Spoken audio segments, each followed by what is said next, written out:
And it looks like we're close. All right. Great. And let me share my screen.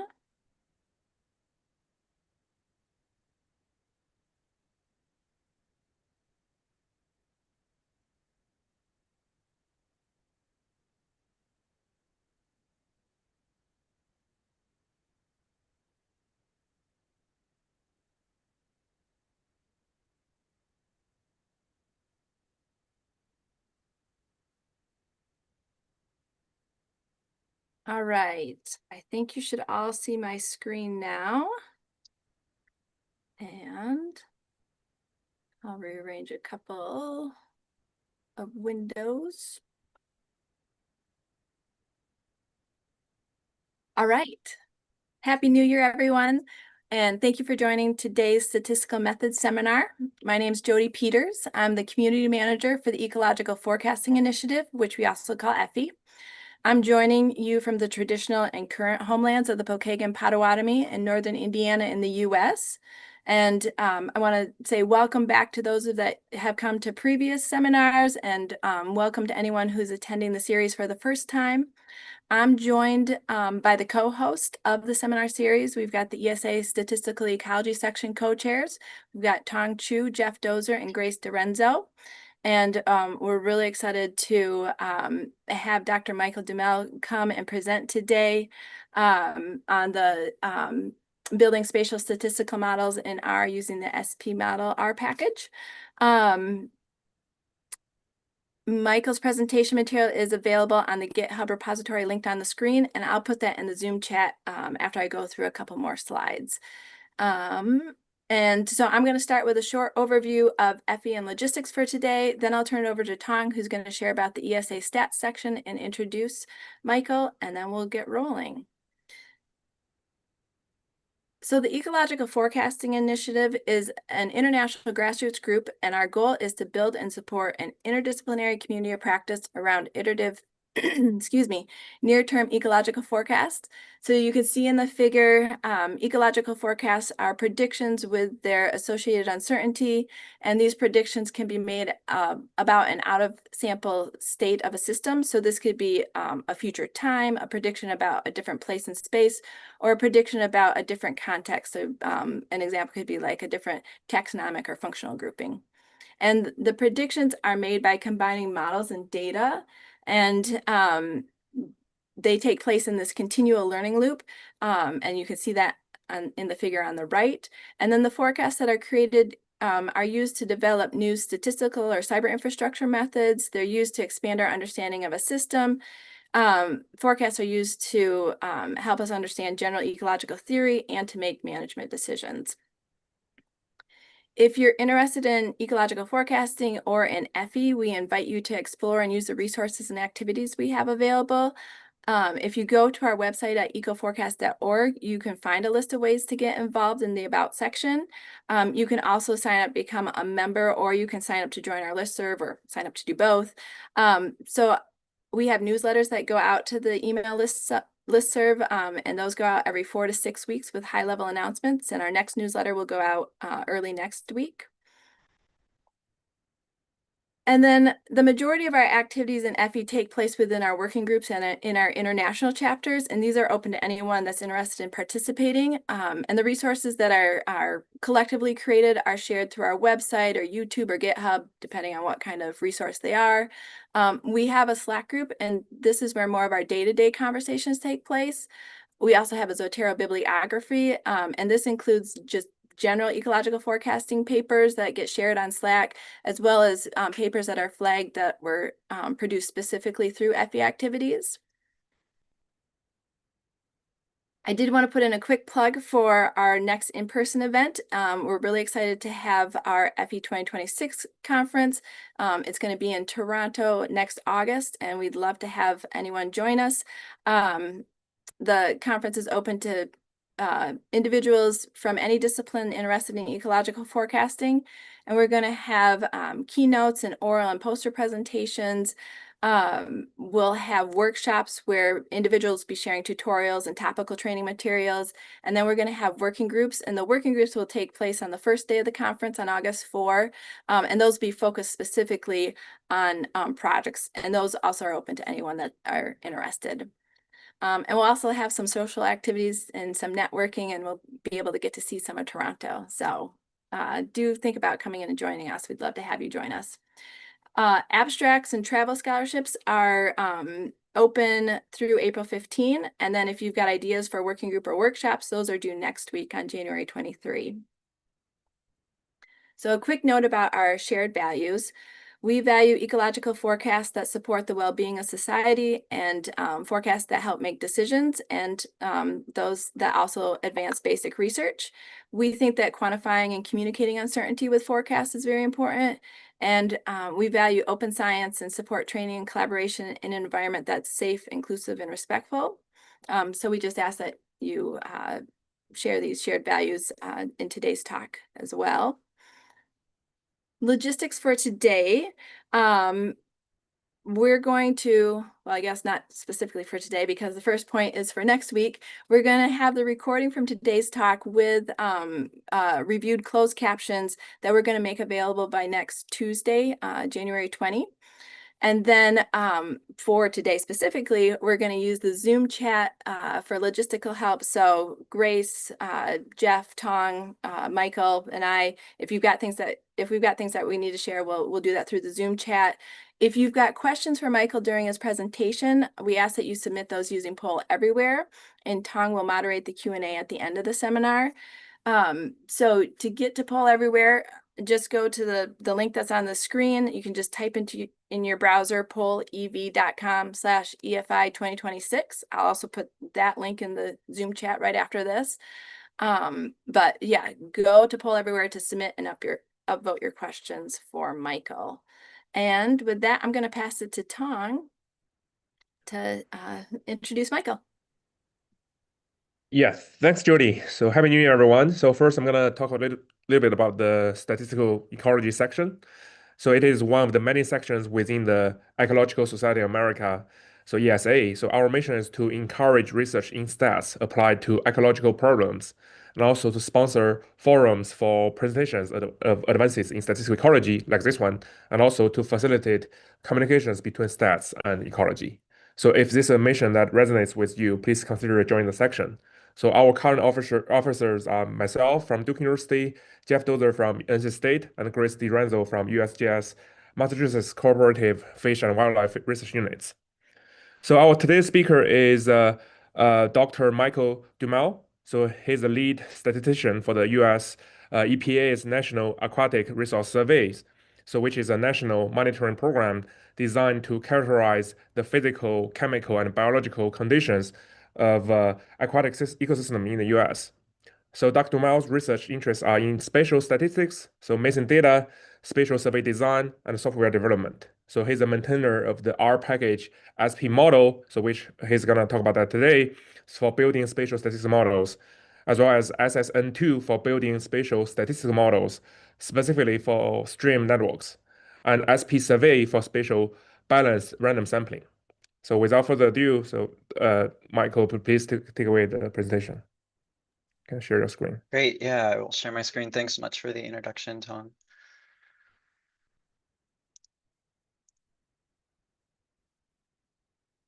Okay. I think we can see the screen. We're good? Yep, Fantastic. that's good.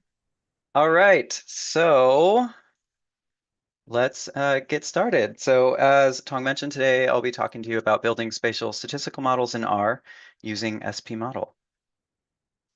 A little bit about me. I got my PhD in statistics in 2020 from Oregon State University.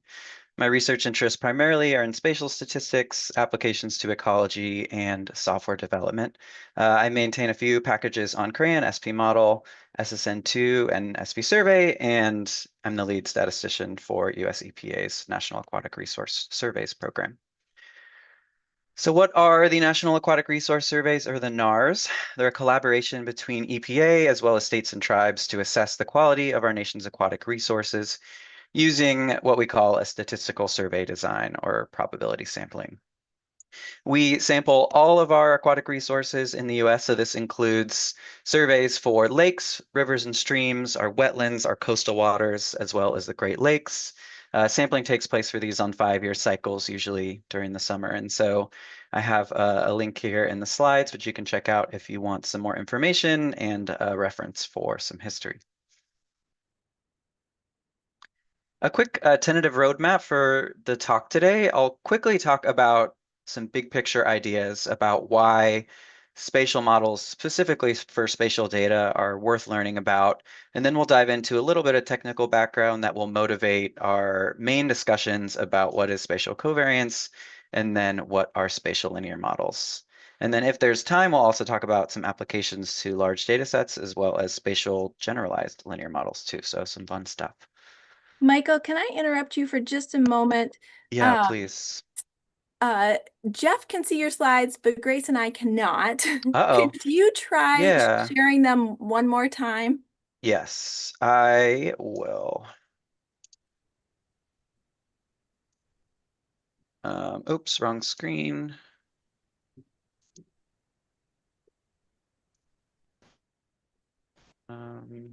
Okay.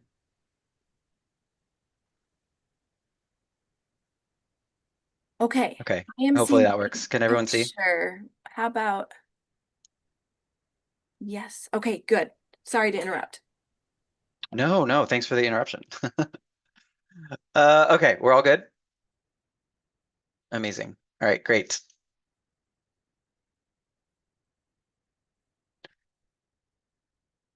Okay, so the first thing that we're going to talk about is the linear model. So simple and multiple linear regression models, in other words, linear models, are really important ecological tools. They're generally written with this structure here.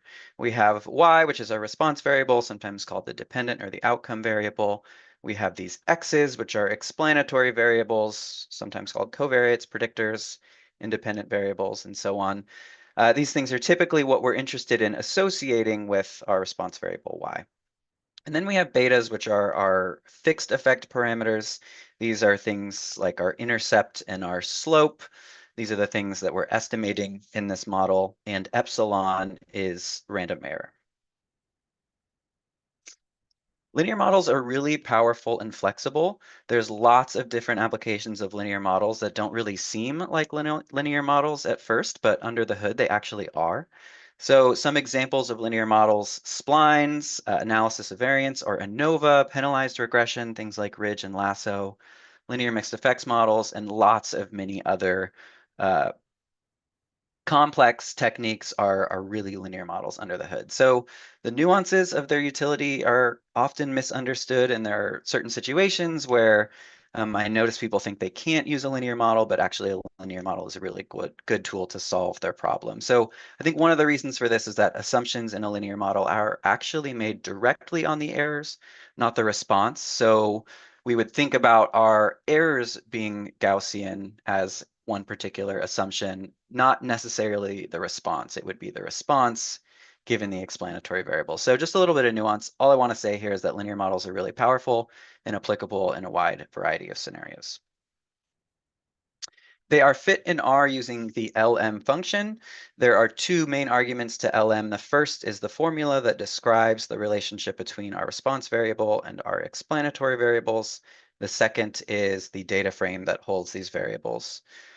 We see here there's lots of information that's printed out to the R console. If we summarize our linear model object, we see the original function call, some residuals. We see this coefficients table that contains the slope parameter estimates and quantifications of uncertainty and the standard error, as well as p-values for those things. And then some summary of the model. We have a residual standard error estimate, adjusted R squared, things like that. So when we use a linear model, one implicit assumption that we're making is that observations are independent of one another, meaning that observation 1 doesn't share any information with observation 2, and so on. But for spatial data, this assumption is typically impractical. And the reason that it's impractical is because of this fundamental law or axiom called Tobler's Law, and it says that nearby observations tend to be more similar than distant observations. So a straightforward statement, but there's a lot there. It's also called the first law of geography. Sometimes Tobler's Law is referred to as that. And a big focus of what we're going to talk about today is how this can affect your models.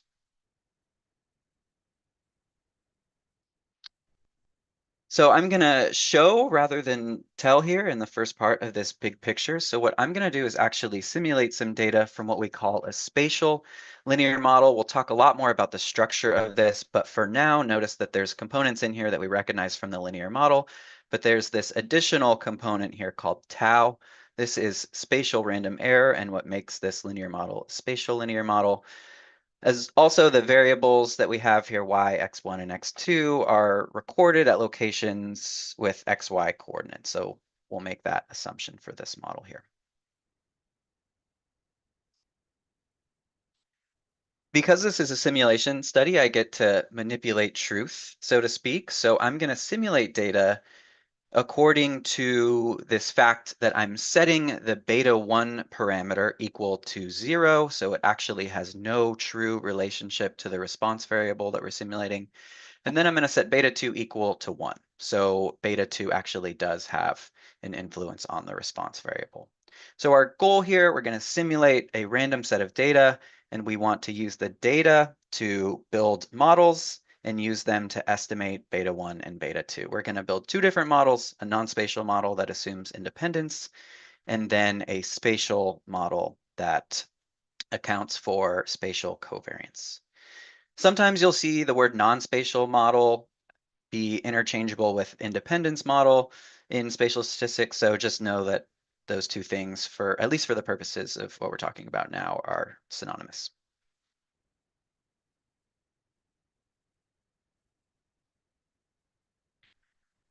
So we simulated a single set of data. This is what the response variable looks like. When we look at this, we see there is some spatial structure. Naturally, we see that the response variables are highest over here in the right part of the domain, lowest here in the top left. Importantly, we see a lot of values that are similar based on their location. So values that are nearby one another tend to have similar values of the response variable. So we see this, and implicitly we recognize it as spatial data. So I fit the models to these data. Let's recall that the true value that we simulated of beta 1 was equal to 0. So if we fit a model and we estimate beta 1, we hope that there's a large p-value associated with this. We wouldn't want to assume that this thing is functionally related to the response. And so we would hope that for a reasonable alpha level, we wouldn't reject a null hypothesis there. So in the table, I have parameter inference for beta 1 in these models. So the estimate of beta 1 as well as standard errors, p-values, and confidence intervals. Importantly, for the non-spatial model that assumes independence, we have a really small p-value, which is not good. This is the wrong decision. We see that the true value of 0 is well outside this confidence interval that goes from -0.68 to -0.47. For the spatial model, however, our p-value is much more reasonable. And the true value of beta 1 being 0 is in this 95% confidence interval here. So unfortunately, with the non-spatial model, we would reject a null hypothesis here with a reasonable alpha level, and for the spatial model, we wouldn't. So we made the correct decision with the spatial model and not so with the non-spatial. How about a case where beta 2 actually is different from 0? In this situation, we would hope beta 2 has a small p-value. For the non-spatial model, we see actually here there's a large p-value. And so that's also not good because we hope that we find evidence that beta 2 is different from 0. So we see the value of 0 is in this 95% confidence interval. For the spatial model, though, the estimate is much closer to the true value of 1. We have a really small p-value, and the value of 1 is in our 95% confidence interval here. So we made the correct decision again for the spatial model, not for the non-spatial model. Another way to sort of assess model performance may be to use a technique like cross-validation. So here we have a leave one out cross-validation exercise that we performed for both models. So on the x-axis here, we have a leave one out cross-validation prediction. In short, how we get this is we pretend that we don't have observation one in the data, we fit a model to the rest of the data, and we use that model to actually predict observation one. So then we have a prediction of observation one from a model that ignored it, as well as the corresponding true value. Then we can put that back, we can repeat it for observation two, so on and so forth until we have a full vector of observations and corresponding predictions, and then we can compare those things using metrics like root mean squared prediction error and R squared. So on the left, in the non-spatial model, we have a root mean squared prediction error of 0.86 and R squared of 0.36. We see a lot of deviance from this one-to-one line, especially in this region here. For the spatial model, we have a much lower or better root mean squared prediction error, 0.31, and then a much higher or better R squared. And visually, we see a lot more adherence to this one-to-one line.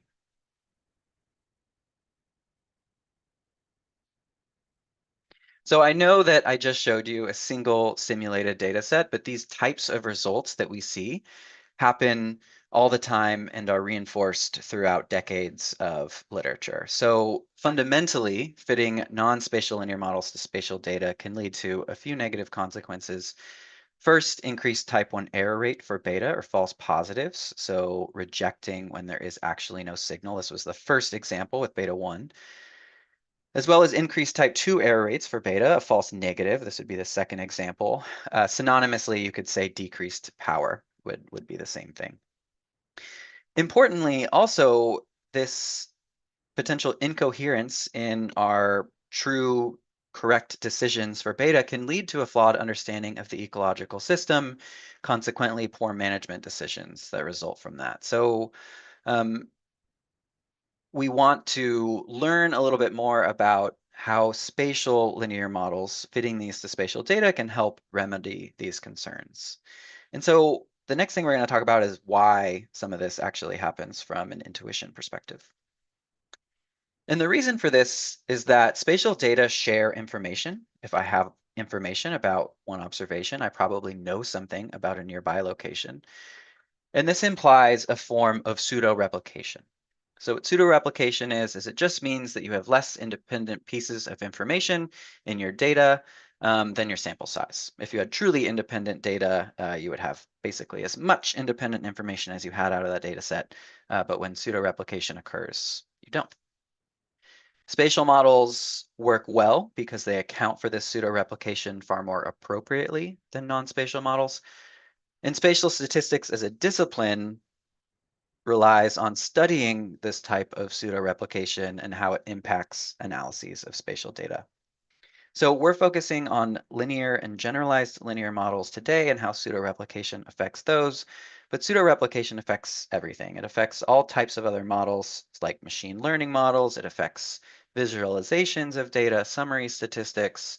It kind of has its hands everywhere. So it's important to learn about. So I've gone on and on about some of the benefits of spatial models, but if they're more effective than non-spatial models, why do you not see them used that frequently in literature? And there's a couple reasons for this, at least from my perspective.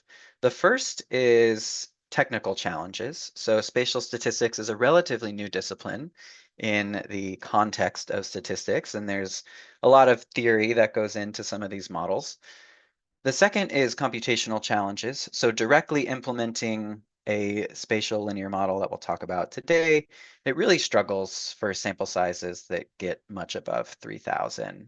Computational burden starts to really weigh these down and make them infeasible for larger sample sizes. And oftentimes in ecology, we can have really big data sets. And then third is software challenges. So historically, there's been a lack of accessible software to fit these types of spatial models. So some solutions to these problems over the past couple decades, accessibility to these types of models has really expanded, especially over the past decade. There have been lots of developments technically, computationally, and especially in software. There's lots of really awesome software out there for working with spatial data and fitting spatial models. Our contribution that I'm going to talk about today is the spmodel R package. What is spmodel? Well, it's an R package for spatial statistics designed primarily to simplify the transition from non-spatial to spatial, linear, and generalized linear models. How do we do this? Primarily, we build upon both the LM and the GLM function from base R to extend these models to account for what we call spatial covariance.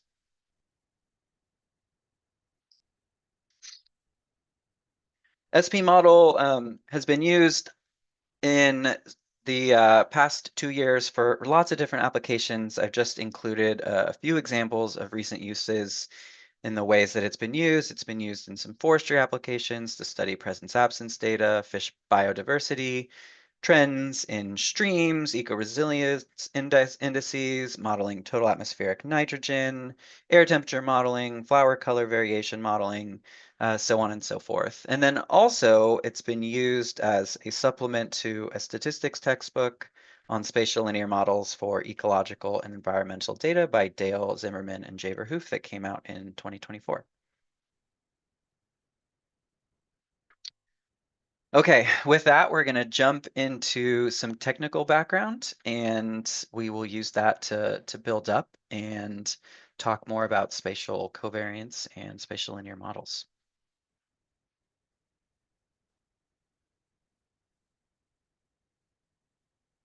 Okay. First, I want to briefly define what a spatial process is. Sometimes that word is used. So we define a spatial process as y of s, where s is in D. So what are all those terms? Y of s is the response variable. It's measured at a location s in some spatial domain D. So typically with data that we work with, S is two-dimensional. It's composed of an X coordinate and a Y coordinate. So we have information at those XY coordinates, and those are taken with respect to some spatial area. Maybe it's a field, or maybe it's a state, something like that. That's what is D.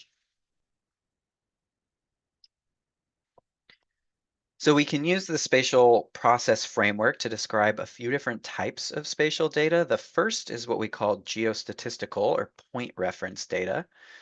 These type of data occur when y of s is random and d is fixed and continuous. So what does that mean?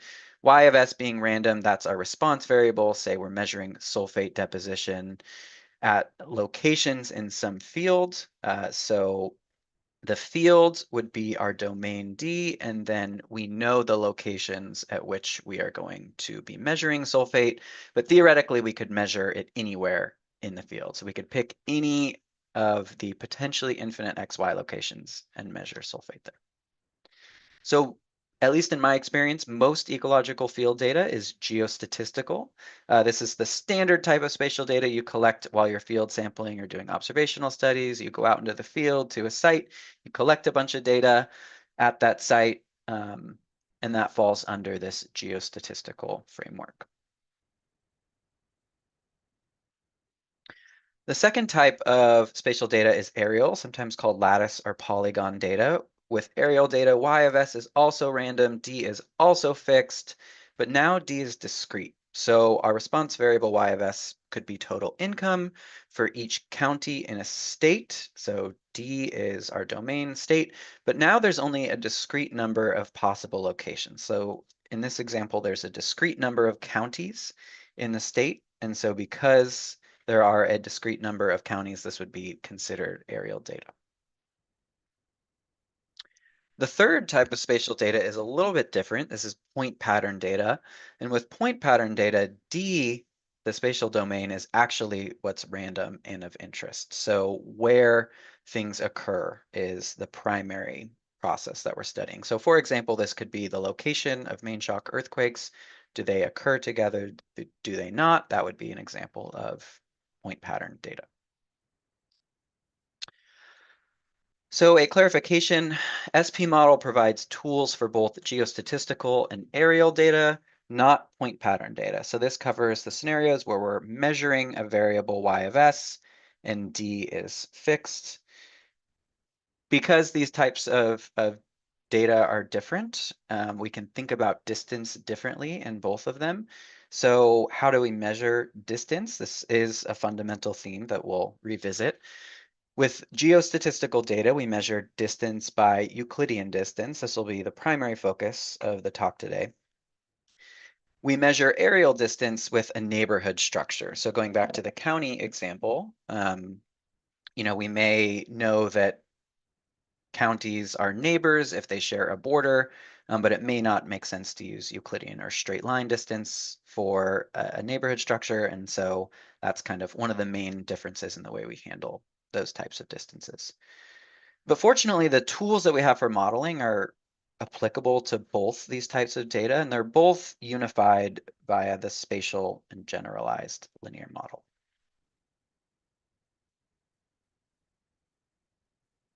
Also, sometimes you'll see this of S carried through when these processes are written.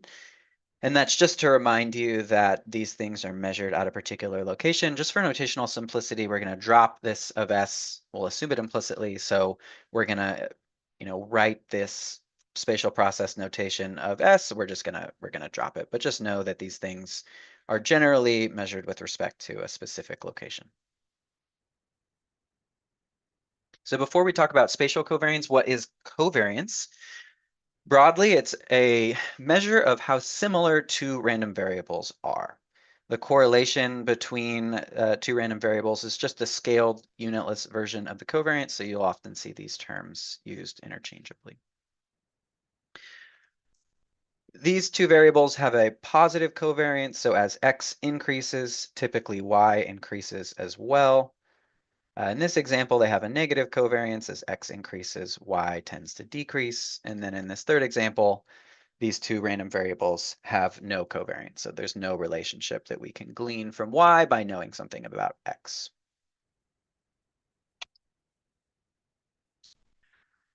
Sometimes in spatial statistics, you'll see this auto thrown around. So covariance is referred to as autocovariance. Correlation is referred to as autocorrelation.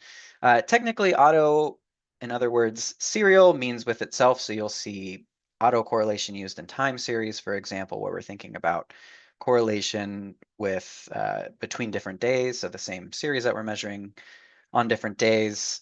But sometimes these things are used interchangeably. We're going to drop the auto. So when we talk about covariance, if you see autocovariance, generally that just means the same thing. So a lot of synonymous terms that get used. So I just want to clarify that a lot of these things are the same. The blanket term dependence is less precise than either covariance or correlation, but almost always means covariance or correlation. So if you see someone talking about spatial dependence, generally what they mean is that we are measuring similarity through covariance or correlation. So a lot of words used similarly. Okay, now we're going to build up, talk about spatial covariance. So Tobler's law, this first law of geography, things that are nearby are more similar than distant things. We formalize this notion with what we call spatial covariance, and that's going to be a measure of how similar observations are to one another based on their distance apart. Spatial data tend to exhibit positive spatial covariance, which means that nearby observations are more similar than distant ones. Spatial processes, typically we assume they're governed by some parameters that control what we call the strength of spatial covariance. The stronger the spatial covariance in that process, the more pronounced the spatial patterning that you see visually. So here I want to look at a few different realizations of spatial processes. So these first three are realizations from a strong spatial process.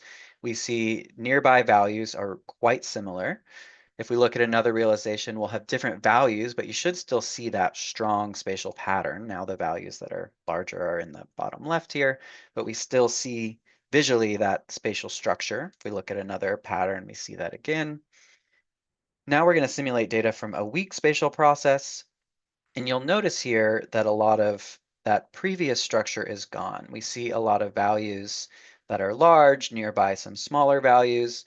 We don't see a lot of that smooth spatial structure in this particular realization. Looking at another realization from that same weak spatial process, we see the same thing, large values nearby small values, and then so on and so forth. So the way that we actually measure this strength of spatial covariance is using what we call a spatial covariance function. The first piece of this is that the covariance is based on h, which is the distance between the two locations, that straight line or Euclidean distance.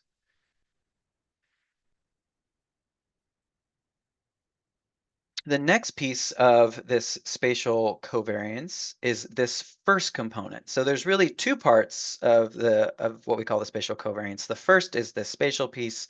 The second is this non-spatial piece. This spatial piece is composed of first a variance parameter. We call it sigma squared DE. It's the spatially dependent variance. If you are familiar with spatial statistics literature, this is also called the partial CIL. And this controls the magnitude of the spatial structure of the covariance.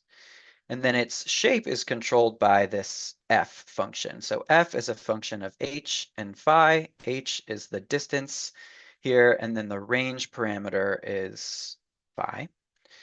And so this functional form just takes upon different potential functions. So there's lots of different functions, ways that we describe the spatial covariance.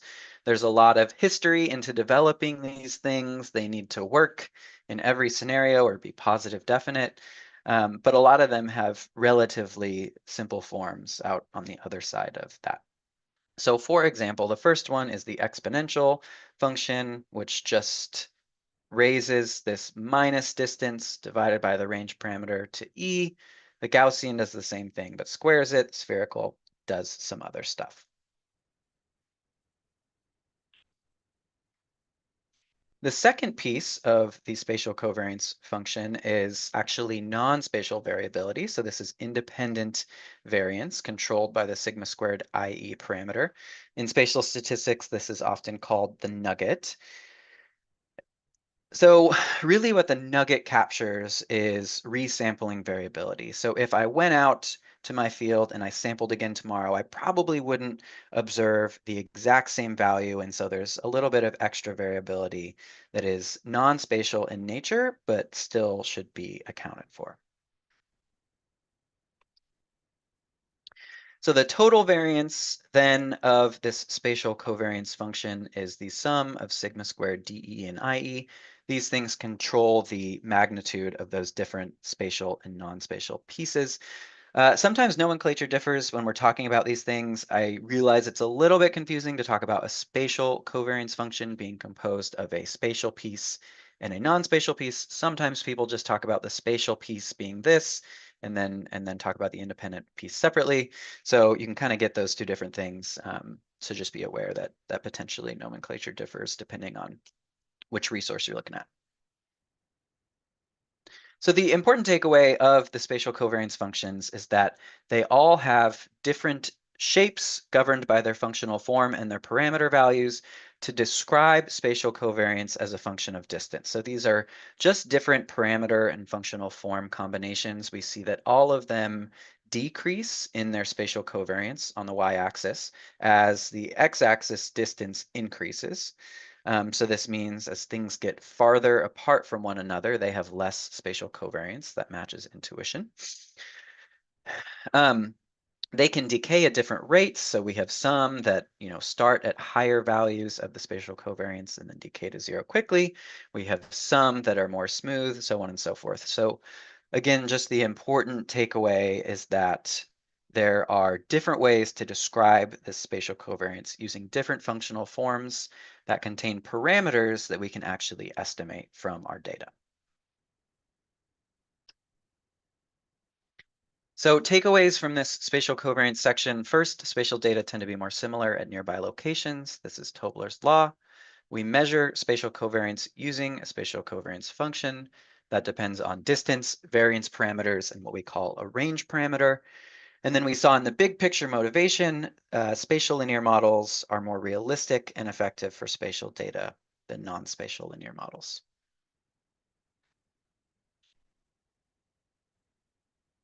So what are we going to dive into next? We're going to talk about a linear model for spatial data a little more concretely. This is the spatial linear model. We're going to fit them in R using the SPLM function from spmodel. We're going to estimate spatial covariance of Y given those explanatory variables. We're going to talk about all pieces of building a model, so model inference, model diagnostics, model comparison, and then we'll make predictions at new locations. This is sometimes called kriging. Okay. So the spatial linear model here, we see again our familiar terms. We have our response variable y, our explanatory variables x's, and our betas, the fixed effect parameters. What's new here is this tau term. So this is the spatially dependent random error. You'll notice that the covariance of tau specifically is that first piece of the spatial covariance function we saw earlier. Second, we have epsilon. This is the independent or non-spatial random error. This is the second piece of that function we just explored.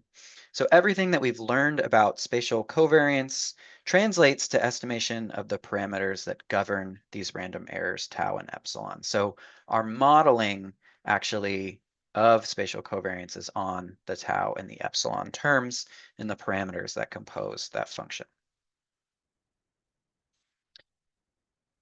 So the inclusion of tau is what makes this model what we call a spatial linear model.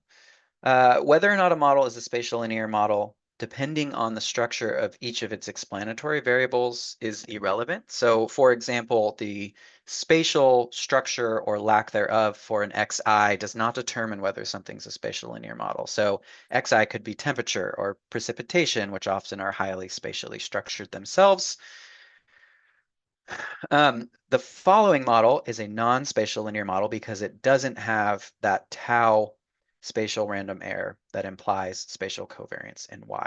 So whether or not X1 is spatially structured, could be temperature, could be precip, this model is not a spatial linear model.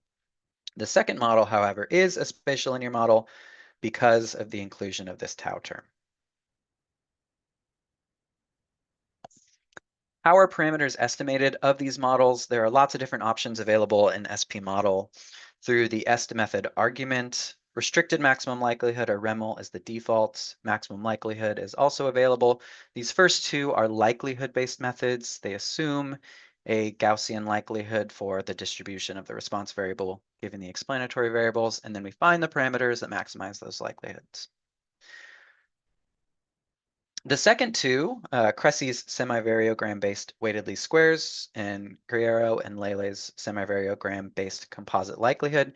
These are examples of semivariogram-based estimation methods. So if you're familiar with semivariograms, there are ways to estimate the parameters from those. And so those are also available for estimation methods.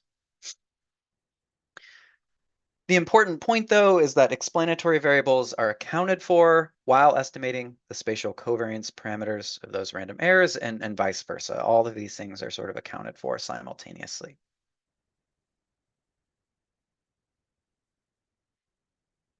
So we're going to explore using spmodel to do some of this stuff using the lake data. So the lake data comes packaged with spmodel. It's an SF object. It has data from 102 lakes in 4 southwestern US states: Arizona, Colorado, Nevada, and Utah. SF objects are really cool. They are the modern SP object. In short, what they do is enhance a data frame or a tibble to include geographic information. That's the long and the short of it. You append geographic information to your data. So if we print the lake object here, we see the first few rows of this summary contain some geometric information. We have the geometry type point, meaning that observations are measured at point locations or point reference locations. So these are geostatistical data. We have a bounding box, a projection, so on and so forth. We have several variables here. We have a common identifier based on the NHD. We have log conductivity, which is a measure of salinity at the lake. We have the state, temperature, precip, elevation, lake origin, whether the lake is naturally occurring or human-made, and then the year that the data were collected. So a quick visualization of log conductivity here. We see our 4 states. We see log conductivity, which will be our eventual response variable. When we look at this variable, we do see some of that spatial patterning. For example, here we see a lot of high values together. Here we see some lower values together, so on and so forth.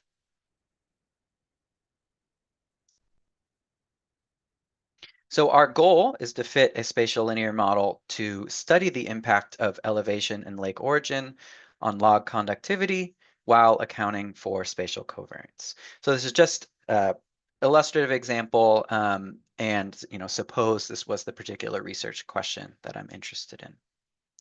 So to fit these models in SPLM, we need 3 arguments. The first 2 are familiar from LM. The first is formula. This describes that relationship between my response variable, log conductivity, being modeled as a function of both elevation and lake origin. The second argument is data, which contains the lake SF object or data frame, and then the third argument is the spatial covariance type. So remember, we showed a few of those different types. We had exponential, Gaussian, spherical. There's many more in SP model, but that's what is governed by SPCov type here. Sometimes it can be additional work to get an SF object together, so you can still use SPLM if you don't have an SF object. You simply provide the X coord and the Y coord arguments to SPLM. So as long as those things are variables in your data frame, you can just supply those X coord and Y coord arguments. When we summarize the SPLM object, we get, again, something that looks really similar to LM. We get the original function call. We have our summary of residuals. We have our coefficients corresponding to the fixed effects. So those are our estimates of the slope parameters, their standard errors, associated p-values. We have a pseudo R-squared, which emulates that R-squared, meaning from the summary, how much variability in my data is explained by those fixed effects. And then we have estimates of the parameters corresponding to the exponential spatial covariance. So we have DE, which is that variance parameter that controls the magnitude of spatial structure. We have IE, which is the magnitude of non-spatial structure, and then the range that's corresponding with that spatial covariance. So this is a lot of useful, informative information, but it's a little bit hard to use directly. It's printed right out to the R console. It's hard to copy and paste. And it's just generally not super easy to take this information and put it somewhere else, be that R, be that a table in a CSV, something like that. So the Broom R package really makes some nice headway into making that problem of summary not being super useful immediately more tractable. So Broom converts statistical model output into what we call tidy tibbles. It's part of the tidy models ecosystem, which is part of the broader tidyverse structure. So there are 3 functions in Broom primarily, and all of these are defined for SP model objects. So the first one, tidy is the model output. Glance will glance at the model fit, and then augment will augment the data with something. So first is tidy. So if we tidy the spatial linear model object, we get back a data frame or a tibble that is directly usable. We know how to manipulate data frames. We know how to write them out to CSVs. We know how to quickly make visualizations of them, all sorts of things. So this puts all that information into a useful structure. So we see the terms here as well as their estimates, standard errors, and p-values. There's lots of additional arguments to tidy that control other things. For example, if you want confidence intervals for those parameters, simply supply the conf.int argument.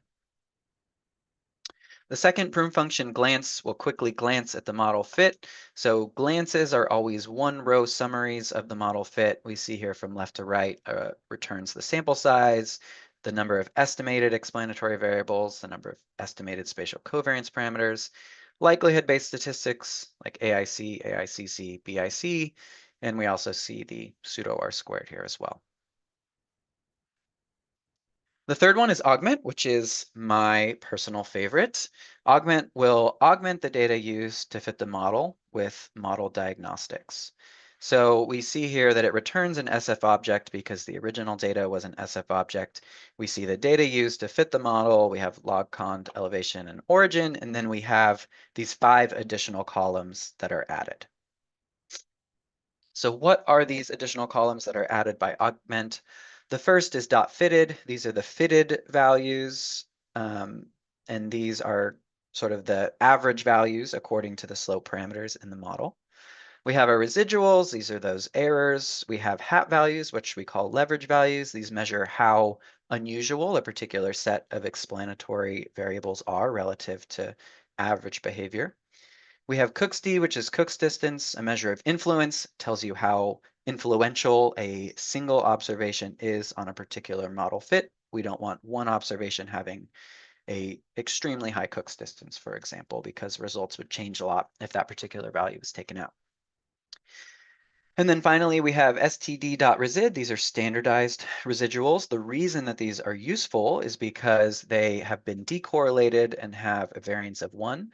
So these raw residuals actually are still allowed to have spatial structure. And so if you're thinking about doing diagnostic checks, the raw residuals may be slightly misleading. So we would look at the standardized residuals instead, because those have been accounted for the spatial structure. If you'd prefer to use direct helper functions that you're used to in R, like fitted, for example, those are available for all these quantities as well. Plot is also available on spmodel objects. So the standardized residuals are typically the default residuals that are used when looking at the diagnostics that you're familiar with from plot. So for example, the first plot that is returned by plot on an LM object would be the fitted versus residuals. Here it's the fitted versus the standardized residuals. And so we would inspect this and look for the same sort of patterns that we're accustomed to if we were to look at assumptions for a linear model. So here, I don't really see any obvious pattern between standardized residuals and fitted values, which is good. It doesn't suggest some systematic poor performance of the model. So if we go back to the actual parameters, DE, IE, and range, and knowing that we have an exponential form, we can actually plug those values in and get the fitted spatial covariance curve according to the model. So this is what it looks like. We also have this available as one of the plot outputs. And so we see here the distance decay of the covariance with distance. And we can sort of infer, okay, well, at sort of this this particular value, things seem, approximately independent, maybe if the covariance is decayed to 0, or they're still strongly correlated, so on and so forth. So you can tell a lot about the structure of the covariance from looking at this diagnostic plot.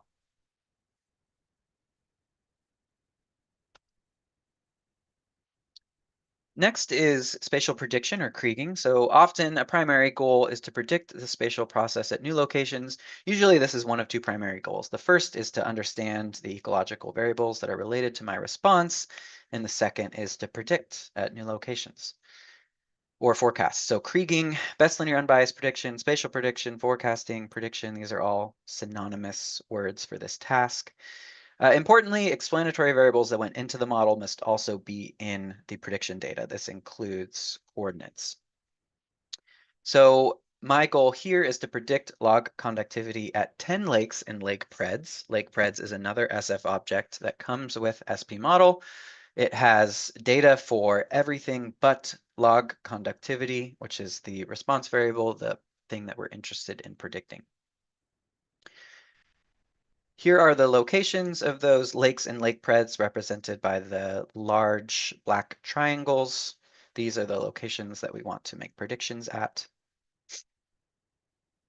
If I were to make predictions using LM, I would simply supply the LM object and then the new data set.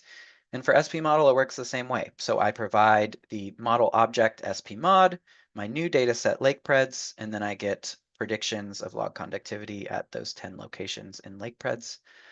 You can also use augment, and this is the reason why augment is my personal favorite, because it has a dual use. Before, we just gave it the fitted model object and it returned diagnostics. Now we are giving it the new data, and it's going to augment that new data with predictions. So notice that that new data set now has a new column called .fitted that contains those predictions.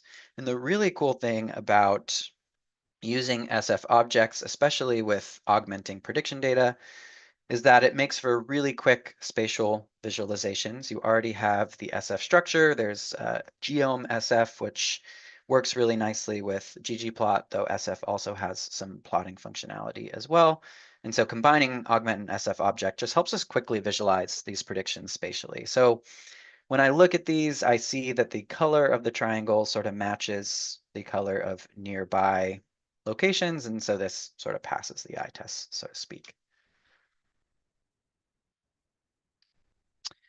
Quantifying uncertainty in predictions is also really important. I think this is really a benefit of more traditional statistical approaches to prediction problems, is that oftentimes uncertainty quantification is baked in, whereas sometimes, it's a little more challenging with some of the machine learning algorithms to quantify it in the same way. So if I were to use predict here and supply the interval argument prediction, I get back the predictions in this fit column, and then lower and upper bounds of a 95% prediction interval.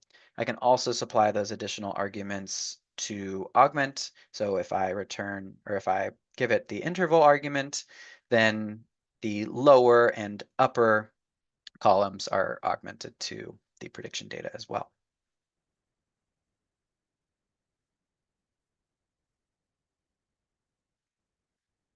So far we've motivated spatial linear models mostly with a first principles argument. So I've said that Tobler's law is this thing that we see a lot in nature, and so our models should emulate that. But really, we should know whether they're a better fit and worth all of this effort. So one way that I can look at this empirically is to fit a non-spatial linear model, compare it to the spatial linear model, and see which one is better according to some specific metric. I'm going to fit this non-spatial model using SPLM and giving the SP-cove type equals none. So if I run this code, it's going to give me the same fit as an LM object. The reason that I'm showing you this is because there's a lot of specific SP model helper functions. One of them that we'll explore is leave one out cross-validation that work for SP model objects, but not for LM objects. And so accessing some of those SP model specific helpers is why you can fit them with SPLM and SP-cove type being none. So the first model comparison tool that we'll use are likelihood-based statistics, AIC, AICC, and BIC. These statistics balance model fit with model parsimony. Generally, lower is better. And so the spatial model here has lower values of the AIC, the AICC, and the BIC than the non-spatial model. So this is one line of evidence that the spatial model is fitting better. Second, the spatial model is strongly preferred via leave one out cross-validation. So back at the start, we talked about leave one out cross-validation being this sort of hold out, leave one out approach to evaluate predictive capacity of the model. So for the non-spatial and the spatial linear models, both are unbiased, so they get it correct on average, which is good. But the spatial model is more efficient. It has lower mean square prediction error and root mean square prediction error. It also has higher values of core 2, which is what we call predictive R squared. So this is the squared correlation between the observations and the leave one out predictions. So a second line of evidence that the spatial model is more effective here. I want to quickly talk about a cautionary note. This is a question I get a lot, and so I just want to mention it. Pseudo R squared, this is how much variability in my model is attributable to my explanatory variables. This is a useful diagnostic, but it is not a model selection tool. So I printed out the pseudo R squareds of the two models here. I would advise that you don't use this as a model selection tool, but you can use predictive R squared. For example, this is core 2 from the leave one out. You can use this as a model selection tool. So why is this? Confusion arises from the fact that R squared has two different meanings simultaneously when models assume independence. The first definition is variability attributable to the explanatory variables. This is what we call the pseudo R squared in this spatial linear model case. And then the second is the squared correlation between the fitted or the predicted values and the data. And this is what we call predictive R squared. So with a non-spatial model, these definitions are actually equivalent. But once you get out of that independence case, so even just a linear mixed effects model, a model with some complex correlation structure like a spatial structure, these definitions are not equivalent. So there's got to be some care there when comparing them. And so I can talk more about that if people are interested, but I just wanted to put that cautionary note in there. So we talked about comparing a specific spatial model to a non-spatial model, but what if I want to compare two different spatial models? If you don't know which spatial models to choose, I think there's 18 that you can potentially choose for an SPLM object. The two that I recommend starting with are exponential and Gaussian.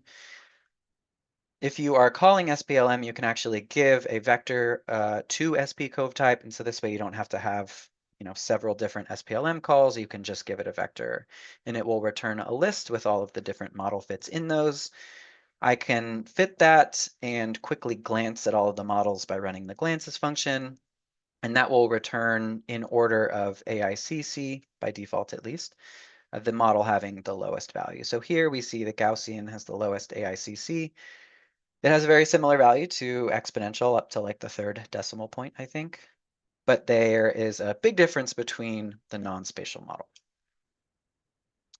So don't stress too much about choosing the best spatial covariance function, because typically the gap between the non-spatial model and the worst spatial model is much larger than the gap between the worst spatial model and the best spatial model. So if you only have a finite energy for model checking and model building and things like that, I think it makes more sense, at least in my workflow, to focus more of that energy on, are my research questions what I intend them to be? How is the data quality?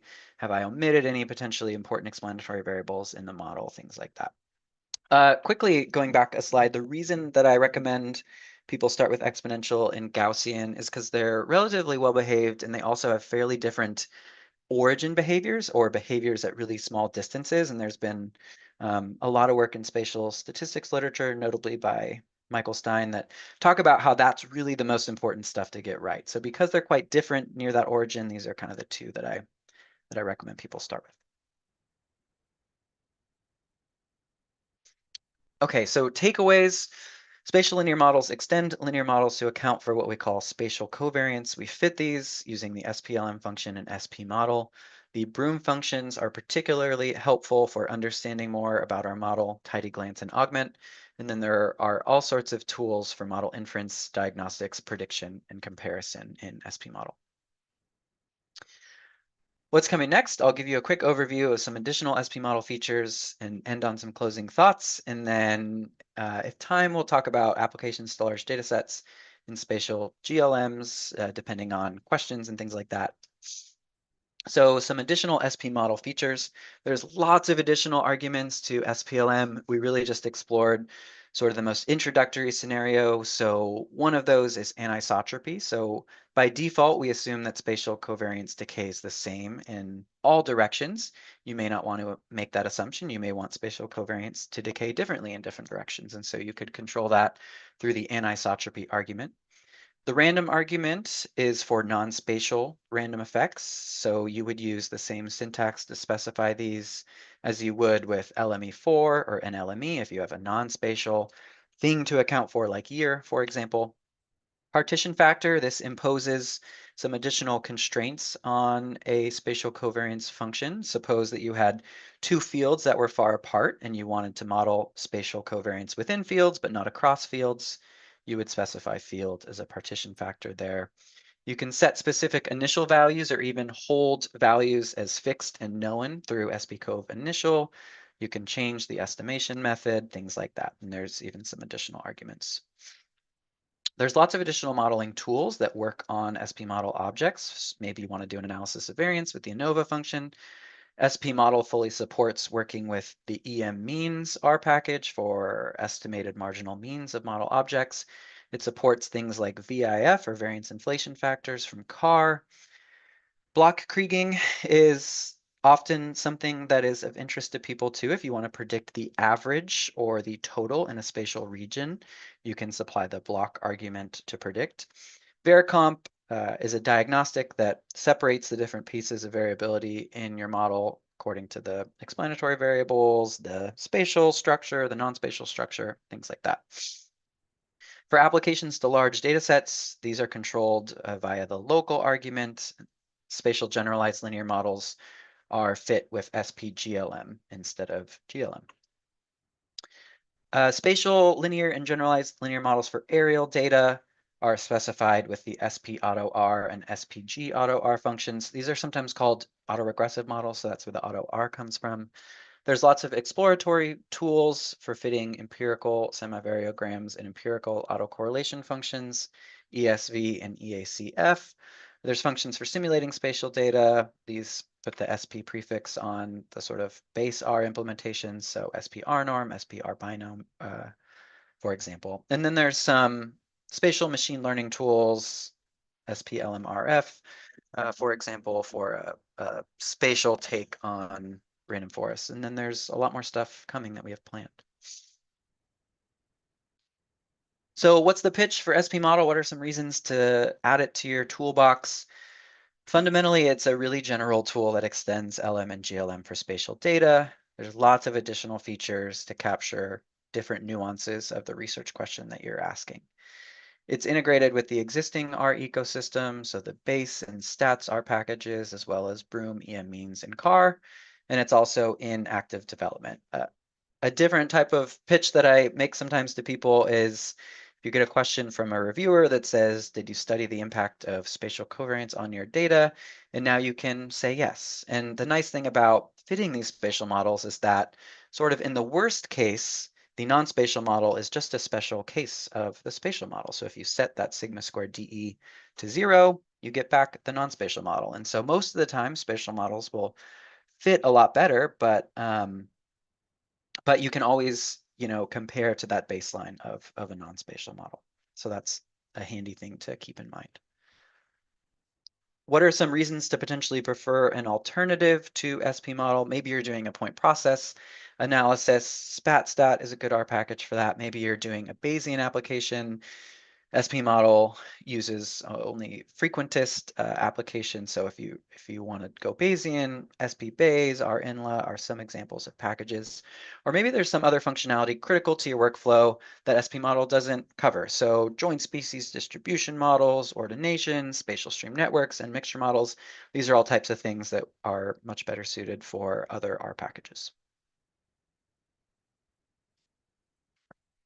If you do use SP model, please do cite it. This helps us a lot. Keeps track of uses, helps us justify future development resources, things like bug fixes, updates, etc. Sometimes there's some confusion about whether R packages are supposed to be cited, but that would help us out a lot.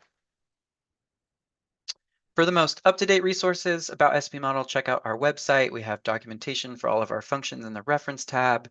We have vignettes, which are like short form articles that describe different functionality of the package.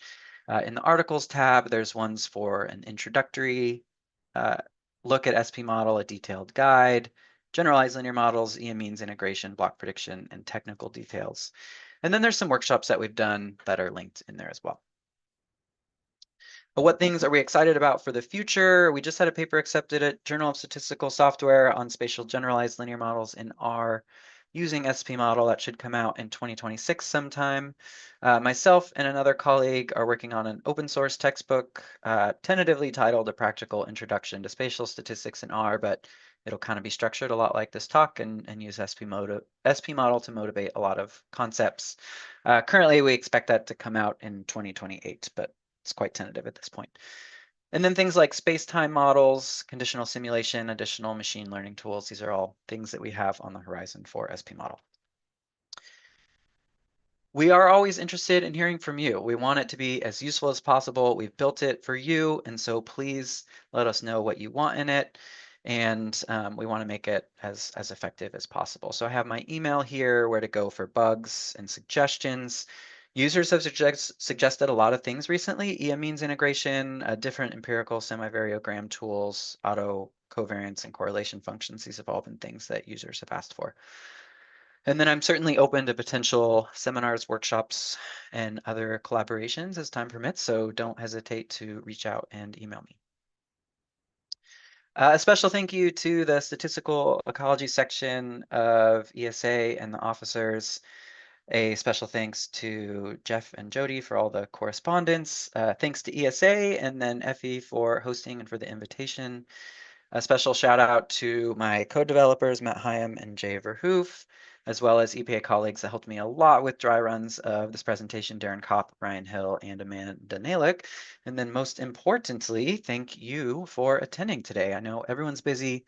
I really appreciate you spending 90 minutes with me. You can contact me at the email here. I have my primary email at epa.gov and then my secondary email at oregonstate.edu. I want to open it up for questions and also potentially talk about applications to large data sets or spatial GLMs. So we'll kind of gauge where the questions are and then see if we have time for some of those additional features. If you are interested in the additional features and we don't have time to get to them, they're in the slides as well. So, you know, if you want to learn about applications to large data sets, they're all in the slides, which are posted on the FE GitHub page. Okay, I will break for questions.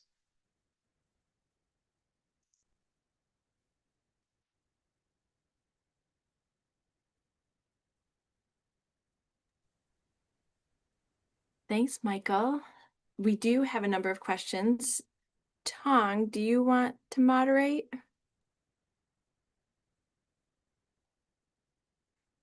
Can you hear me okay? Yes. Okay, I thought that the issue with the microphone. Okay, let me open the poll everywhere.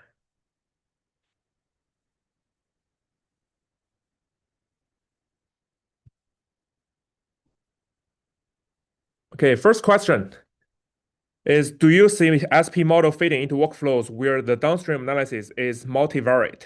For example, using spatial residues from a fitted model as input to PCA or clustering. And you're muted, Michael. I am muted. Yeah, Yeah. thanks. I do, though I will acknowledge that that is not a specialty of SP model at this time. I think if you can frame a potential am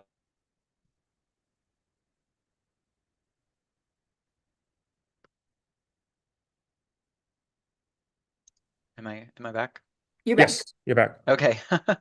If you can frame the problem as something that you can capture the multivariate response through like a random effect for like a repeated measure, maybe a good example, then certainly in that multivariate context, you can apply to SP model. But as far as like more species specific stuff, there's currently no functionality for that, though I would recommend some of Jeff's software for that stuff. Okay, thank you, Michael. Second question is, when would you use a spatial model versus a linear mixed model with something like plot or site as a random effects? Mm-hmm. Yeah, that's a great question.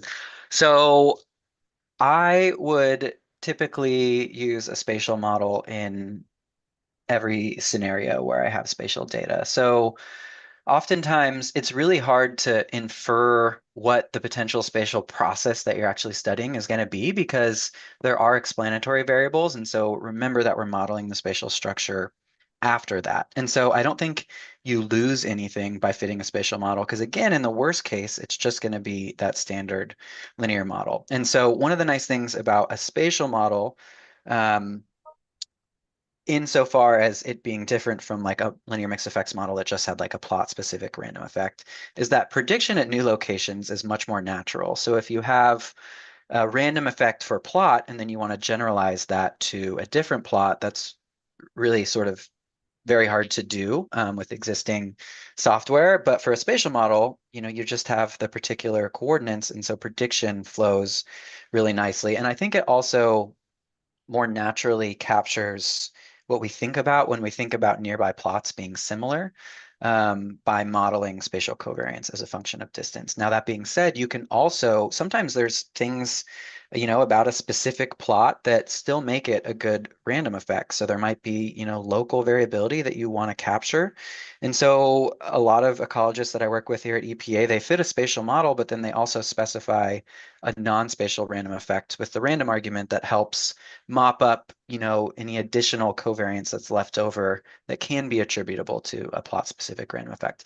And I will say in SP model, we did work hard to sort of create a backdoor through the standard R architecture that does make prediction at new levels of the random effect quite straightforward. Okay, thank you very much. And the next question is, what if your response variable is wildlife movement? And your goal is to model movement as a function of many covariates, like traffic noise and light, topography, etc. Would SP model be a good choice for this? Yeah, great question. I think that if you're able to construct your response variable as any continuous or even not continuous, we don't have time to get to the GLM stuff, but if you can model the problem and its structure as being something that works well with the spatial linear model or generalized linear model, then certainly it could be applied in those contexts. I will say that animal movement in particular is sort of its whole subdiscipline of spatial statistics that SP model isn't specifically designed for. And there are some other R packages that do specific animal movement models. But I will say that given that it's quite a general framework, I think that it could be applicable in a lot of contexts, though problem dependent. Yeah, thanks. Yeah, thank you. And then, is there any fundamental differences? And if so, how, when modeling processes at a small, for example, plot size meters, rather than at a regional scale, so states and regions? So I think that's a question about scaling, a scale Yeah, of different regions. Yeah. yeah, yeah, great question. No, there's no fundamental difference. Distance is still accounted for in the same way. And I think that the larger the scale that you're on, sort of like the more coarse scale sort of potential ecological patterns you'll pick up. But as far as the fundamental architecture, no, it's the same, irrespective of how large of a particular spatial domain that you're working on. So I know that people have used SP model to study an ecological process in a single small field, and it's been used to study a process throughout the entirety of the conterminous United States. Mm, okay, makes sense. And for the spatial error term, how can you tease out the spatial info with the existing predictors in your model or other ancillary variables? Mhm. So the question was For the spatial error when term, explanatory variables are spatially patterned, though? yes. Okay, great. Yeah, that's a super great question. And it's a really interesting sub-discipline of spatial statistics, studying what happens when your explanatory variables are spatially structured. And my recommendation is, so the explanatory variables, they really are sort of like treated as known and conditioned upon in the modeling structure. And so that's sort of like the framework by which we think about those, just like how in a regular linear model, even if we have two variables that are correlated with one another, we're still like conditioning on those when we fit and interpret the model. So if we're in a scenario where we have an independent model and we have two explanatory variables that are highly correlated, what happens is we have some degree of multicollinearity. And so what happens when we have multicollinearity, it's not wrong in any sense at all. It just makes it harder to discern where potential sources of variability are coming from. So for example, if X1 and X2 highly correlated, the model knows that together they explain a lot of the process, but the model can't really tease apart whether it's X1 or whether it's X2. And so what happens typically is standard errors for those things increase. Or for spatial scenarios, it's similar. So if you have a lot of spatially patterned covariates and a strong spatial signal that is structured in potentially the same way, again, the spatial process, it really like mops up things that we don't have data for, we don't potentially understand. And so it's certainly feasible that it can be correlated with some other variable like temp or precip. And so typically just what happens is explanatory variables that are highly correlated with the estimated process under the hood, their standard errors, just like in the multicollinearity case, go up as well. And so just because you have those things in the model, you still have proper inference on the fixed effects. It's just that the standard errors go up and you tend to be less precise. So the model says, I know together these things explain a lot of stuff, but I can't exactly tease those apart. And so that phenomena happens in spatial statistics too. It's called spatial confounding, but there's certainly nothing wrong about including any of those in the model. Just know that it can potentially decrease precision. Okay, thank you so much, Michael. And another question is, how much does the workflow that you need to change for three-dimensional spatial data? Yeah, three-dimensional spatial data. So the first thing that I would say is it at all possible to potentially have one of those dimensions be an explanatory variable? So oftentimes, if people have like depth, for example, oftentimes the depth is more of an explanatory variable in the way that like we're thinking about it being functionally related to the response than just the particular XY locations in a field. So that's typically what I encourage folks to think about. We would like to potentially add three-dimensional spatial structure to spmodel at some point. There's some additional nuances that have to happen there, and so there's no current functionality. But first, think if any of them can be an explanatory variable, would be my solution. Okay, thank you. And we have a question from an undergrad. So the person is a senior undergrad who is interested in freshwater and GIS. And the person is asking, would you be willing to elaborate on what to use spatial statistics when conducting national aquatic resource surveys? Mm-hmm. Yeah, that's a great question. So we use it in all sorts of different applications. We've used it recently to study different temperature trends in rivers and streams throughout the conterminous United States, show how those temperature trends affect fish biodiversity throughout the country, for example. We've used it to study, we've actually used that lake data set as part of a larger data set where we use to characterize some of the major drivers of log conductivity throughout the conterminous US. We've used it to study all sorts of different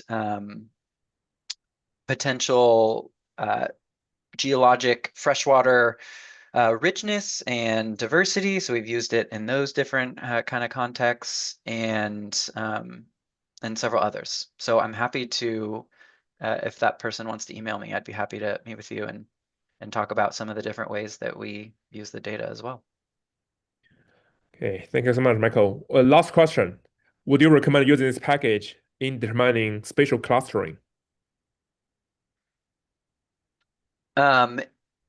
Spatial clustering insofar as like finding maybe like functional compositions of things that are similar, I think is where the question's going.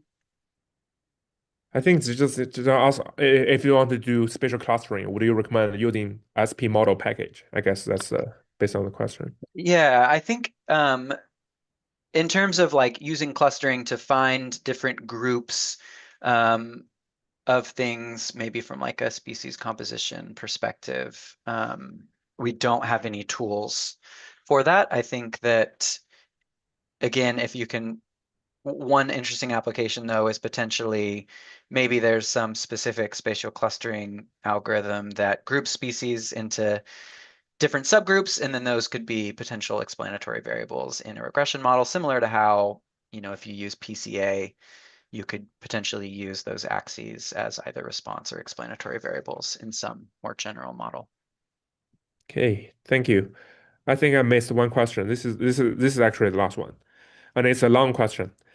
So what if your OLS model is misspecified, like a particular driver or predictor in your linear model does not have a universal relationship with the response variable? So for example, the slope varies across space. And this researcher should have a specified an interaction term. That's a question. So, you know, if you have, so whether or not the model is OLS or independent or spatial, if you have a really important explanatory variable that's omitted, you know, you'll likely have some bias in other parameter estimates and predictions and things like that.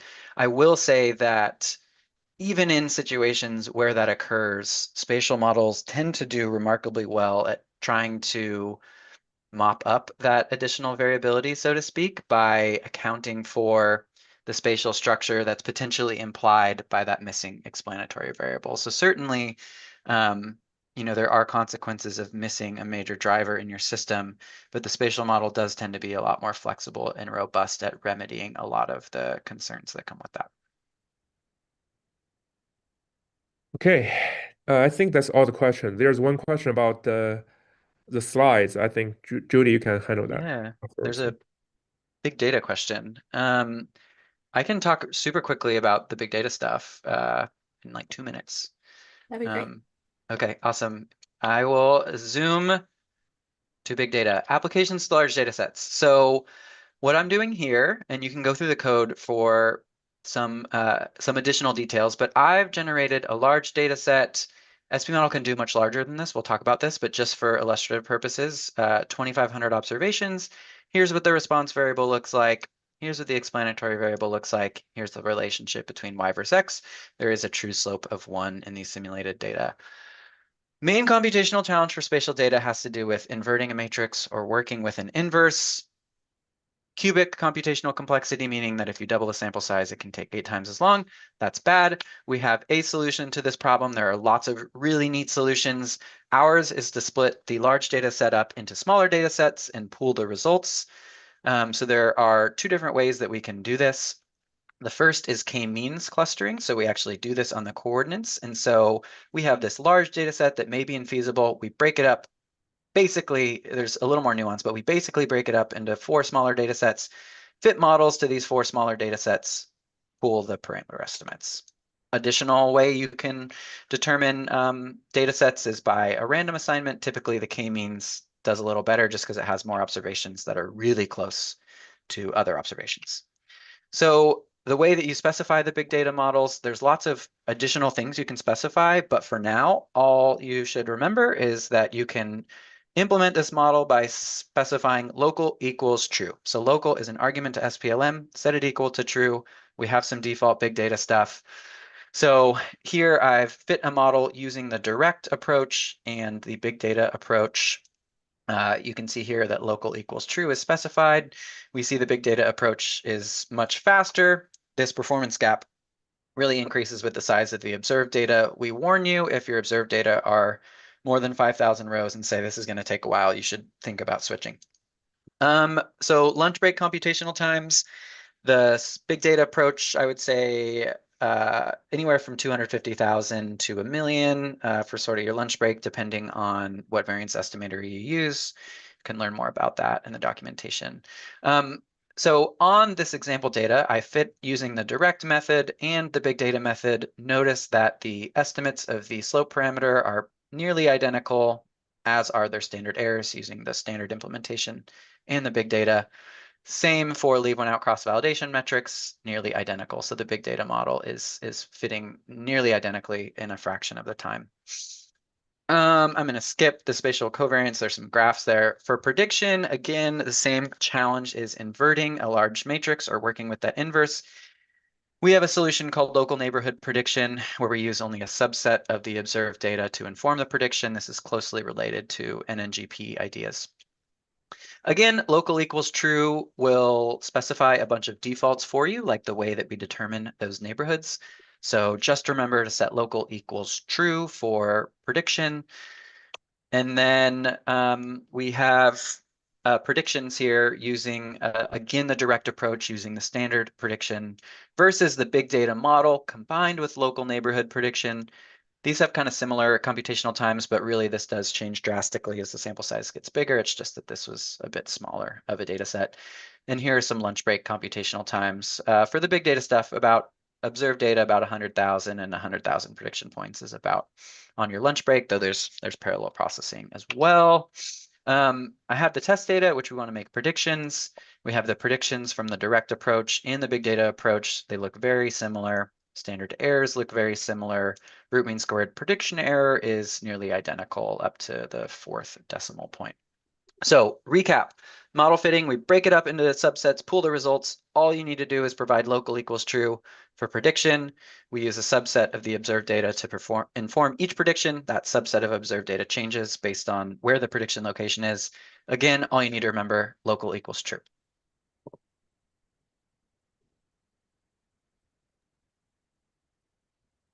Yeah, thank Wonderful. you so much. Yeah. Yeah, thanks. Thanks for the Yes. question.